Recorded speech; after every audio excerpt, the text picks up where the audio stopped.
নমস্কার বাটুল বাবু। নমস্কার। বসুন আপনারা।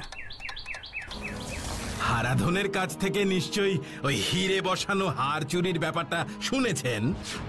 শুনেছি, কিন্তু পুরো ব্যাপারটা তো উনি ঠিক বলতে পারলেন না। হ্যাঁ, সবটা তো হারাধনের জানার কথাও নয়।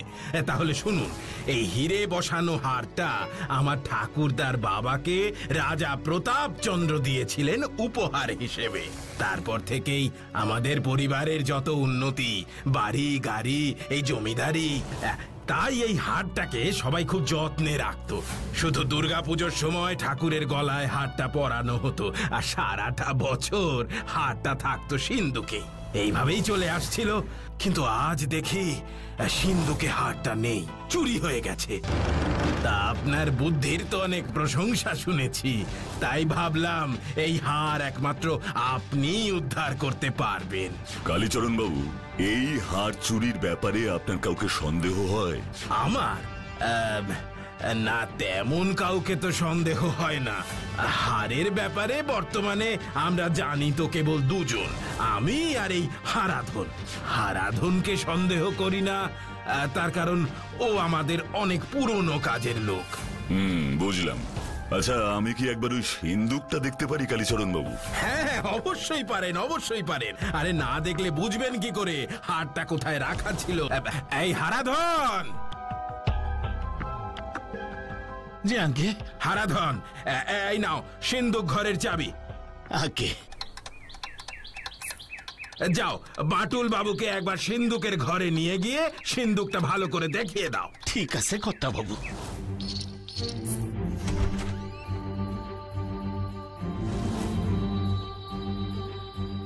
এবার আপনি সিন্দুকটা খুলুন হারাধন বাবু।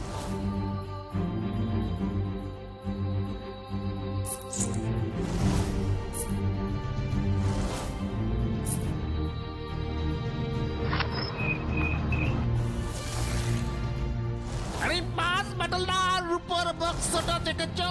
কি দারুণ কাজ করা! এই কারুকাজগুলো সব হাতি দাঁতে। এই জিনিস এখন আর পাওয়া যায় না বাটুল বাবু। বাটুল বাবু, এই রূপোর বাক্সর মধ্যেই হিরে বসানো সোনার হারটা রাখা ছিল, কিন্তু এখন হারটা আর নেই, বাক্সটাও ফাঁকা। আর ভ্যানিস! এ চোর বড় অদ্ভুত চোর। কিছু কইলেন বাটুল বাবু? বলছি যে চোর কোনো সাধারণ চোর নয়। কেন এ কথা কইছেন বাটুল বাবু? কেন বলছি, আস্তে আস্তে সব জানতে পারবেন হারাধন বাবু। বাটুল বাবু, আর কিছু মানে দেখবেন? না, আমার যা দেখার দেখা হয়ে গেছে। তাহলে আমি এই সিন্দুকটা। আপনি সিন্দুকটা বন্ধ করে দিন। জি আঙ্কে।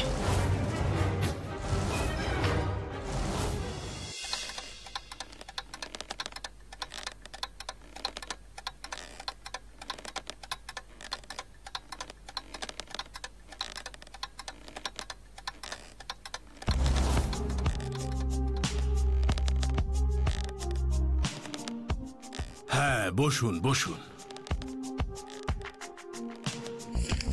তা কি বাটুল বাবু, সব দেখলেন? দেখলাম, কিন্তু একটা কথা আপনাকে এখনই বলতে চাই। কি কথা বলুন তো? চোর কিন্তু এই বাড়িরই কেউ। আপনি হয়তো ঠিকই বলেছেন বাটুল বাবু, আমারও মাঝে মাঝে তাই মনে হয়, কিন্তু বিশ্বাস করতে ইচ্ছে করে না। আসলে এরা সবাই আমার অনেক দিনের চেনা, আমার খুব কাছের লোক। কিন্তু সত্যি কথা বলতে কি, আপনার মতো এই সন্দেহটা আমারও হয়েছিল। তাই তো আমাদের দারোয়ান বাহাদুরকে বলেছি। কি বলেছেন কালীচরণ বাবু? যাতে করে বাড়ির কেউ আমার অনুমতি ছাড়া বাইরে যেতে না পারে। আর কিন্তু তারপরেও কোনো লাভ হয়নি বাটুল বাবু। পুলিশ সবার ঘর খুঁজেও ওই হার খুঁজে পায়নি। পুলিশ কখন ওই হারটার ব্যাপারে আপনার সব ঘর খোঁজাখুঁজি করেছে? ওই তো যখন হারাধন আপনাদের আনতে গিয়েছিল। ওই হারটা চুরির পর থেকে এই বাড়ি থেকে কেউ বাইরে যায়নি, তাই তো? না, ওই শুধু হারাধনী গিয়েছিল আপনাদেরকে নিয়ে আসতে, কারণ আমি ওকে যেতে বলেছিলাম। তার মানে তো হারটা এখনো এই বাড়িতেই আছে। সেটা আমি কি করে বলবো, পুলিশ তো পায়নি। এখন সেটা বের করাই তো আপনার কাছে চ্যালেঞ্জ, কি বলেন বাটুল বাবু? বাটুল কখনো চ্যালেঞ্জ নিতে ভয় পায় না কালীচরণ বাবু। হ্যাঁ, সে তো আমি জানি। আর তাই তো ওই হীরের হারটা খুঁজে পাবার ব্যাপারে আপনি আমার একমাত্র ভরসা বাটুল বাবু। এ কি বাটুল বাবু, উঠে পড়লেন যে? এই দেখো, দেখেছেন কথায় কথায় কেমন আপনাদের খাবার দাবার ব্যাপারটাই আমি জিজ্ঞেস করতে ভুলে গেছি। না না, আপনি ওসব নিয়ে অত ব্যস্ত হবেন না। আজকের মতন আমরা আসি, আবার দেখা হবে। হ্যাঁ, দেখা তো হতেই হবে বাটুল বাবু। হারাধন, আগে কথা বাবু। যা বাটুল বাবুদের গাড়িতে করে বাড়িতে পৌঁছে দিয়ে আয়। ঠিক আছে কথা বাবু, আসেন আসেন বাটুল বাবু, আমার সাথে আসেন। হারাধন বাবু, আগে হ্যাঁ কন। কালীচরণ বাবু যা বললেন তাতে তো পরিষ্কার যে হাতটা চুরি যাওয়ার পরে এই বাড়ি থেকে কেউ বাইরে যায়নি ওনার অনুমতি ছাড়া, একমাত্র আপনি ছাড়া। কিন্তু একটা প্রশ্ন মনের মধ্যে ঘুরপাক খাচ্ছে। প্রশ্ন? কি প্রশ্ন বাটুল বাবু? কেউ বাইরে যায়নি এই কথা ঠিক, কিন্তু বাইরের কোনো লোকও কি হার চুরির দিন এই বাড়িতে আসেওনি? না, বাইরে তেমন কেউ আসেনি। তেমন কেউ আসেনি মানে? তেমন কেউ আসেনি মানে বলতে চাইছি, যারা আসে তাদের ঠিক সেইভাবে বাইরের লোক বলা চলে না। তারা কারা আমাকে জানতে হবে হারাধন বাবু, বলুন। বাইরের লোক বলতে আসে তো শুধু ওই কানু গোয়ালা, কিন্তু সে তো দিন 5 হইল আসছে না, মায়ের শরীর খারাপের জন্য। আর আসে বলতে আর কে আসে পরিষ্কার করে বলুন। আগে গোপাল। কে গোপাল? আমাদের পিয়ন গোপাল, সে তো রোজই আসে। কিন্তু একজন পিয়নের তো রোজ আসার কথা নয়, কোনো বিশেষ কারণ ছাড়া। বিশেষ কারণেই তো আসে। বিশেষ কারণেই মানে? আগে মানে আমাদের কর্তাবাবুর একটা বিশেষ নেশা আছে, সে তো আপনি নিশ্চয়ই দেখেছেন। শব্দ ছকের উপর ওনার একটা বিশেষ আগ্রহ আছে, এটা আমি লক্ষ্য করেছি।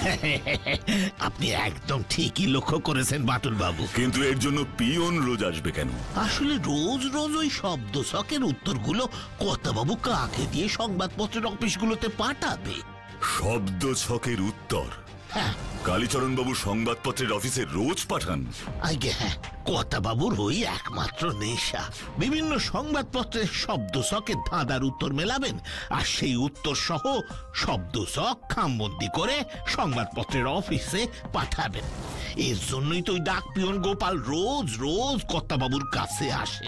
স্ট্রেঞ্জ, ডাক পিয়ন নিজে আসে চিঠি নিতে? আসলে ডাক বাক্সটা যে অনেকটা দূর, প্রতিদিন ওই চিঠি ফেলতে কি আর যাবে বলেন? আমারও তো অন্য কাজ থাকে, তাই ওই গোপালকে বলে কর্তাবাবু রাজি করিয়েছেন। বুঝলাম। বাটুলদা, তখন তুমি ওই কথাটা কেন বললে গো? কোন কথাটা? ওই যে চোর কালীচরণ বাবুর বাড়িরই কেউ। আগে তুই আমার একটা কথার উত্তর দে তো। কি কথা? তোরা একটা জিনিস নিশ্চয়ই লক্ষ্য করেছিস। কি গো? সিন্দুকের ভেতরটা একদম পরিপাটি করে সাজানো ছিল। মানে চোরকে হার চুরির জন্য কোনো কিছু হাতড়াতে হয়নি, তাই না? এর মানেটা কি? এর মানে আবার কি? এর মানে তো একটাই, চোর সবই জানতো সিন্ধুকের কোথায় হাতটা রাখা আছে। একদম ঠিক বলেছিস বিচ্ছু। এখন কালীচরণ বাবু বলছেন তিনি ছাড়া একমাত্র হারাধনই হাটটার বিষয়ে জানতো। হারাধন চুরি করলে পালিয়ে যেত, কিন্তু বাড়ি থেকে কেউ পালায়নি। আবার পুলিশ বাড়ির সবার ঘর খুঁজেও হাটটা পায়নি। তাহলে পাখা গজিয়ে হাটটা তো আর নিজে নিজেই ভ্যানিশ হতে পারে না। যদি না কেউ খুব চালাকি করে হাতটা বাড়ি থেকে সরিয়ে দিয়ে থাকে। কিন্তু সরাবে কিভাবে? কালীচরণ বাবুর কথা অনুযায়ী হাট চুরির পর কেউ বাড়ির বাইরে যায়নি, তাহলে হাটটা চুরি করলো কে? যখন চুরি করলো তখন অত সুন্দর আর দামি রূপোর বাক্সটা চুরি করলে না কেন? যখন বাক্সটা চুরি করা তার কাছে সহজ ছিল। ভেরি গুড বিচ্ছু, তুই একটা খুব ভালো পয়েন্ট ভেবেছিস। চোর হাতির দাঁতের রূপোর বাক্সটা চুরি করলো না কেন? একটা নকশা চোখের সামনে আসছে আর হারিয়ে যাচ্ছে। কি বলছে বাটুলদা? নকশা? নকশা। চোর ঠিক কি চায়? নে তোরা শুয়ে পড়। আর তুমি? আমায় ভাবতে দে। এবার মনে হচ্ছে অন্ধকারে ঢিল ছুটতে হবে। কাল কাল একবার গোপালের বাড়ি যেতে হবে। কে গোপাল? পিয়ন, ওই একমাত্র বাইরের লোক যে হার চুরির দিন কালীচরণ বাবুর বাড়িতে গিয়েছিল। গোপাল, বলি ও গোপাল, বাড়িতে আছো? এই তো হারাধনদার গলা মনে হচ্ছে। খুলছি। হারাধনদা, তুমি এই সকালবেলা? শোনো, তুমি বাটুল বাবুকে নিশ্চয়ই চেনো। ওনাকে কে না চেনে? বাটুল বাবু তোমার সাথে কিছু কথা কইতে চান, তাই ওনাকে নিয়ে এলাম। বাটুল বাবু, আপনারা কথা কন, আমার একটা কাজ আছে, যেতে হবে। ঠিক আছে। ও হ্যাঁ, আপনি কালীচরণ বাবুকে গিয়ে বলবেন কিন্তু আমি গোপালের বাড়িতে এসেছি হার চুরির তদন্ত করতে। উনি যেন চিন্তিত না হয়ে পড়েন। ঠিক আছে বাটুল বাবু। গোপাল বাবু। হ্যাঁ, আগে বলুন। কালীচরণ বাবুর সিন্দুক থেকে হিরে বসানো সোনার হার চুরির ব্যাপারটা আপনি নিশ্চয়ই শুনেছেন। হ্যাঁ, ওই চুরির কথা এখন আমাদের হরিদেবপুরের কে না জানে। সবাই জানতে পারে, কিন্তু চুরির দিন কালীচরণ বাবুর বাড়িতে বাইরের লোক বলতে একমাত্র আপনি গিয়েছিলেন। আপনি কি কি বলতে চাইছেন বাটুল বাবু? আমি বলছি হার চুরির দিন বাইরের লোক বলতে একমাত্র আপনি কালীচরণ বাবুর বাড়িতে গিয়েছিলেন। হ্যাঁ, আমি গিয়েছিলাম। এটা যখন জানেন তখন এটাও নিশ্চয়ই জানেন যে আমি কেন গিয়েছিলাম। জানি। শব্দ ছকের উত্তর করা খামবন্দি কাগজটা আনার জন্য। আর সেটা নিশ্চয়ই আমি আমার জন্য আনি না। খবরের কাগজের অফিসে ওই চিঠিগুলা পাঠানোর জন্যই আমাকে রোজ কালীচরণ বাবুর বাড়িতে যেতে হয়। জানি। একটা প্রশ্নের উত্তর দিন তো। কি? ওই শব্দ ছকের উত্তর ছাড়া আর কি কিছু কালীচরণ বাবু আপনাকে দিতেন পোস্ট করবার জন্য? মানে কি বলতে চাইছেন আপনি? হার চুরির ব্যাপারে আপনি আমারে সন্দেহ করতেছেন? আপনি খামোখা এতটা উত্তেজিত হচ্ছেন। ঠিক আছে, আজ আমি আসছি, আবার পরে দেখা হবে। আমার প্রশ্নগুলো শুনে গোপাল বাবুর এতটা রেগে যাওয়ার কারণ কি? তাহলে কি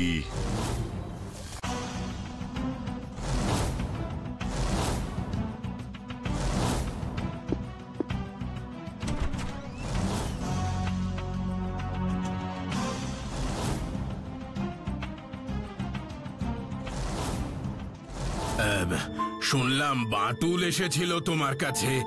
হরিপদ বলতেই তো আমি ছুটে এলাম। বাটুল বাবুকে আবার এসবের ব্যাপারে খবর দেওয়ার কি দরকার ছিল আপনার কালীচরণ বাবু? কেন, তোমার কি ভয় করছে নাকি? আমাকে যেভাবে আজ প্রশ্ন করলো তাতে তো ভয় পাওয়াটাই স্বাভাবিক নাকি? সে তোমাকে যত পারুক প্রশ্ন করুক, তাতে তো আর হার চুরি রহস্যের সমাধান হচ্ছে না।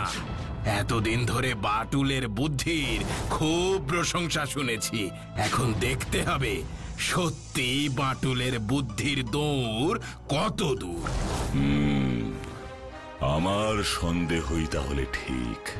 বাটুলের বুদ্ধির দৌড় কত দূর এবার আপনি সেটা দেখতে পাবেন কালীচরণ বাবু। এবার আমাকে পরের চালটা দিতে হবে।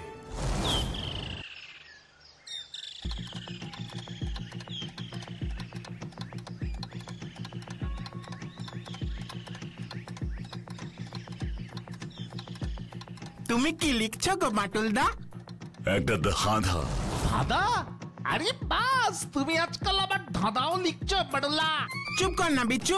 কি ধাঁধা গো বাটুলদা, একটু পড়ো না। তাহলে শোন। এক ঘরেতেই খবর বন্দি, মুক্তি পেলেই হবে সন্ধি। বলতো কি? আরে বাস, এক ঘরেতেই খবর বন্দি, মুক্তি পেলেই হবে সন্ধি। মাথায় কিছু আসছে না বাটুলা। এটা তুমি কার জন্য লিখছো গো বাটুলদা? শব্দের রহস্য ভেদ করাই যার নেশা। কে গো? কালীচরণ বাবু।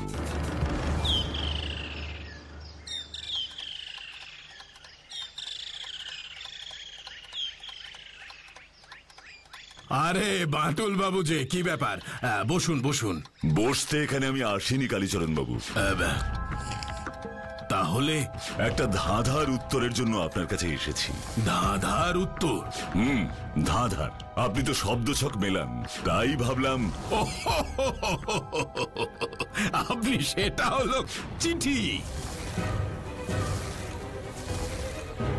কিভাবে? কেন, এ তো খুবই সোজা। খবর বন্দি কোথায় থাকে? চিঠিতে। আর চিঠি কোথায় বন্দি থাকে? খামে। খাম খুলে আমরা চিঠি পড়ি, মানে আমরা খবরকে মুক্তি দিই। আর সন্ধি মানে ওই চিঠি তো দুজনের মধ্যে যোগাযোগ স্থাপন করে। খামের ভেতর চিঠি কি শুধু বন্দি করা যায়? খামের মধ্যে চিঠি ছাড়া আর কি? এই প্রশ্ন কেন করছেন বাটুল বাবু? আপনি গোপালের বাড়িতে কেন গেছিলেন কালীচরণ বাবু? মানে এমনি এমনি। ও আমার চিঠি রোজ সংগ্রহ করে নিয়ে যায়, ওকে তার জন্য আমি বকশিশ দিতে গিয়েছিলাম। তাই নাকি আমার বুদ্ধির দৌড় পরীক্ষা করবার জন্য গোপাল আপনাকে হেল্প করছে, তার বকশিশ?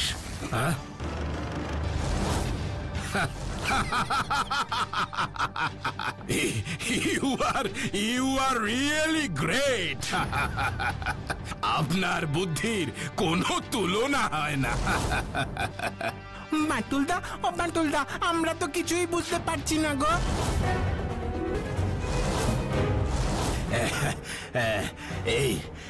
এই হলো আমার হিরে বসানো হার।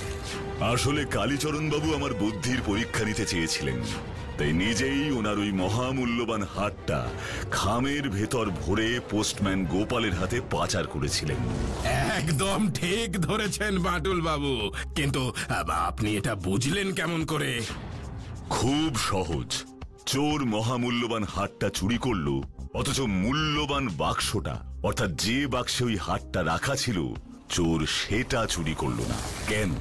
পয়েন্ট নাম্বার 2, চোর আসলো, তো চাবিগুলো দিয়ে সিন্দুক খোলার চেষ্টা হলে অন্তত সিন্দুকে চাবি ঢোকানোর জায়গাটায় ঘষাঘষির চিহ্ন পাওয়া যেত, কিন্তু সেখানে কিচ্ছু ছিল না। আর পয়েন্ট নাম্বার 3, আপনি চুরির পরে পুলিশকে খবর দিলেন, তারা কিছুই করতে পারল না।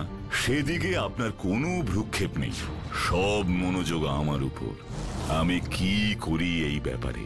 স্ট্রেঞ্জ, এত দামি ওই হার, আপনার বিন্দু মাত্র দুশ্চিন্তা নেই, আপনি নিশ্চিন্তে শব্দছক সলভ করছেন। ইয়া, দারুণ! তারপর আর কি, গোপালের সাথে দেখা করলাম, কিন্তু তখনও ভাবিনি আপনি নিজে জড়িত এই কাজে। কিন্তু হারাধন বাবুর কাছ থেকে আপনি যখন জানলেন আমি গোপালের কাছে এসেছি, তৎক্ষণাৎ আপনিও চলে গেলেন গোপালের বাড়িতে। আর এটাই আমি চাইছিলাম। ও, এই কারণে আপনি করেছিলেন? আপনি কালীচরণ বাবুকে গিয়ে বলবেন কিন্তু আমি গোপালের বাড়িতে এসেছি হাত চুরির তদন্ত করতে। ওটা ছিল আমার একটা আন্দাজে ঢিল ছোড়ার মতন একটা চাল, জাস্ট লেগে গেল। বাটুল বাবু, সত্যি আপনার জন্য আমি গর্বিত। আমি হারটা বাক্স থেকে বের করে খামের মধ্যে ভরে গোপালের কাছে পাঠিয়ে দিয়েছিলাম। বাড়িতে সকলে ভেবেছিল আমি রোজগারের মতো শব্দছকই পাঠাচ্ছি।